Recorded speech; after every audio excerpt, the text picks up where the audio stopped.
Hai semua, selamat datang di channel Baca Saham. Pada video ini, kita akan membahas satu topik dengan judul Saham besar PBV rendah, diskon setengah harga, selisih harga wajar 39% dan PBV hanya 0,5 kali. Tapi seperti biasa, semua pembahasan ini bukan rekomendasi dan hanya informasi. Ingat, kerugian kamu tanggung sendiri ya. Saat ini kita akan membahas saham INKP atau PT Indakiat Pulp and Paper. Topik pertama, analisa harga saham dan valuasi. Pertama, dari aspek probabilitas. Teman-teman bisa lihat bahwa INKP punya probabilitas kenaikan sekitar 60% dalam 5 tahun terakhir. Artinya 3 kali mengalami peningkatan harga dan 2 kali mengalami penurunan harga. Sebagai informasi, pada bulan Maret saham ini tidak pernah mengalami peningkatan harga 1 kali pun dalam 4 tahun terakhir. Kemudian dari aspek historikal harga sahamnya, saat video ini dibuat, INKP di harga 8.375 dan harga tersebut mirip seperti harga pada bulan Juli tahun 2019. Kita bandingkan dari aspek historikal PBV-nya. Saat video ini dibuat, PBV INKP di angka 0,50 kali, artinya setengah dari modal per lembar sahamnya. Tapi di bulan Juli tahun 2019, PBV INKP di angka 0,88 kali. Itu artinya ekuitas INKP mengalami peningkatan sehingga dengan harga saham yang sama, PBV-nya menjadi lebih rendah. Ini merupakan proyeksi harga sahamnya. Apabila kita asumsikan INKP mampu menyentuh PBV 0,7 kali, dengan PBV saat ini bisa dikatakan angka harga sahamnya masih lebih murah. Dengan kata lain, ada proyeksi potensi peningkatan harga saham menjadi 11.683 dan jika dibandingkan dengan harga saat ini, berarti terdapat selisih sekitar 39%. Tapi ingat, ini hanya asumsi, bisa benar, bisa juga salah. Topik kedua, proyeksi dividen. Ini merupakan proyeksi dividen saham INKP. Kinerja di tahun 2023 diproyeksikan mengalami penurunan 50%. Dari yang awalnya mencetak IPS 2440, IPS di tahun 2023 jika disetahunkan 1209. Nah, jika kita memasukkan unsur ini ke dalam dividen per share, maka yield dividen INKP akan turun dari 0,6 menjadi 0,3%. Untuk aspek dividen, INKP ini tidak menarik karena yieldnya sangat kecil. Topik ketiga, kinerja Q3.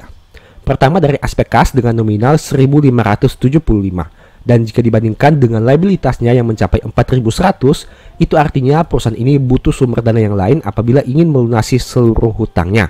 Jika kita bandingkan dari aspek DER-nya, liabilitas sebanyak 4.100 ini lebih kecil dibandingkan ekuitas dengan nominal 5.900. Itulah yang menyebabkan kenapa DER perusahaan hanya 70% saja.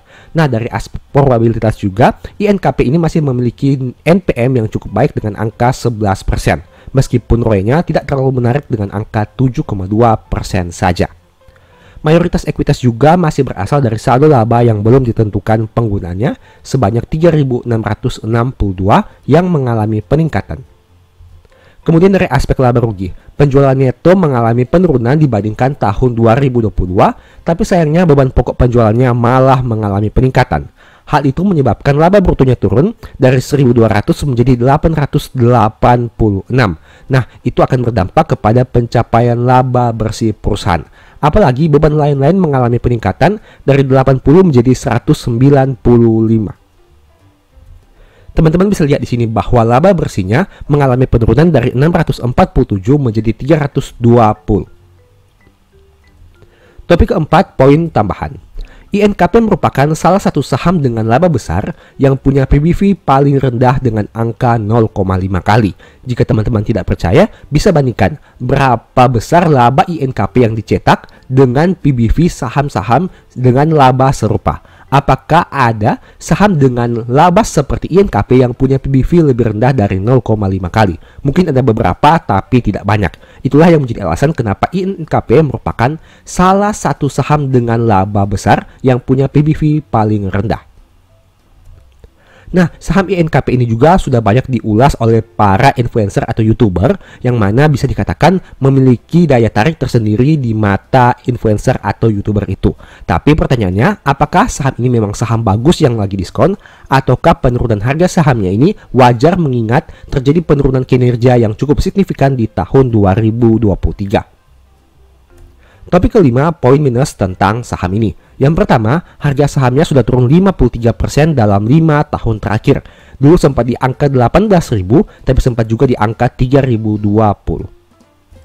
Demikianlah pembahasan singkat saham INKP. Selalu ingat bahwa semua saham yang disebutkan bukan rekomendasi dan hanya edukasi. Segala risiko kerugian menjadi tanggung jawab kamu sendiri. Di video berikutnya ingin dibahas materi apa lagi? Tulis di kolom komentar ya.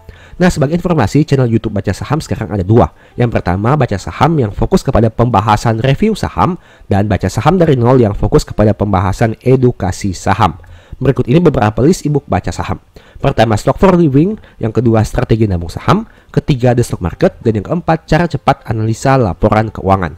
Apabila tertarik, chat saja pada nomor WA yang ada. Sekian video ini, semoga bermanfaat. Thank you.